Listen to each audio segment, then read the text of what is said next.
सम्भाषणसन्देशः Balamodini 2015 February उत्तमः सेवापाठः। कश्चन ग्रामः, तत्र कश्चन लब्धसंस्कारः परिवारः वसति स्म। एकदा आवश्यककार्यार्थं प्रतिवेशिनी गृहिणी बहिर्ग्रामं गता। अतः तस्याः गृहे पाकं कर्तुम् अन्यः कोऽपि न आसीत्। तद्गृहस्वामी पाकं सर्वथा न जानाति। प्रतिवेशिनी निर्गमनात् पूर्वं प्रार्थितवती आसीत् यत् मम प्रत्यागमनपर्यन्तं भवत्या पाकसाहाय्यं करणीयम् इति। एतत् अङ्गीकृत्य संस्कारिणः परिवारस्य गृहिणी प्रतिवेशिगृहस्य पाकमपि करोति स्म। प्रत्यहं सा निजगृहस्य पाकं समाप्य प्रतिवेशिनीगृहं प्रति गच्छति स्म पाकं कर्तुम्।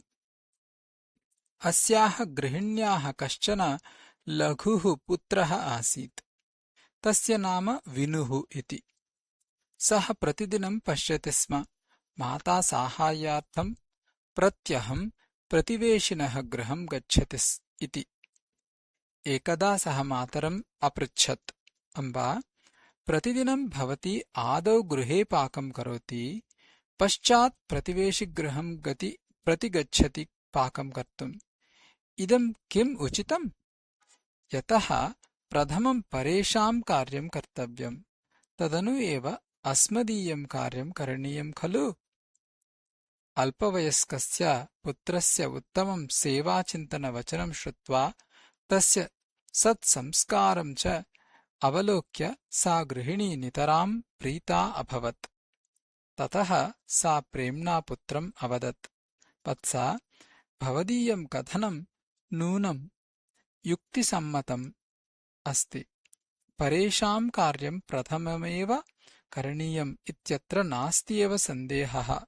परं सेवाकार्यसमये सूक्ष्मदृष्टिः अवलम्बनीया। अहं प्रतिवेशिकं गृहं पाककरणाय पश्चात् गच्छामि यत् तदपि योग्यमेव वर्तते, यतः प्रतिवेशिभिः रोटिकाः उष्णाः प्राप्येरन् इति मदीयो भावः। अस्मदीयं तु भोजनं शीतलं भवेच्चेदपि न बाधा। प्रतिवेशिभिः तु रोटिकाः उष्णाः एव प्राप्येरन् इति मदीयचिन्तनम् इति। जनन्याः इमं शोभनं भावं ज्ञात्वा सः बालः सन्तुष्टः अभवत्। सेवायाश्च उत्तमं पाठमपि सः अधीतवान्।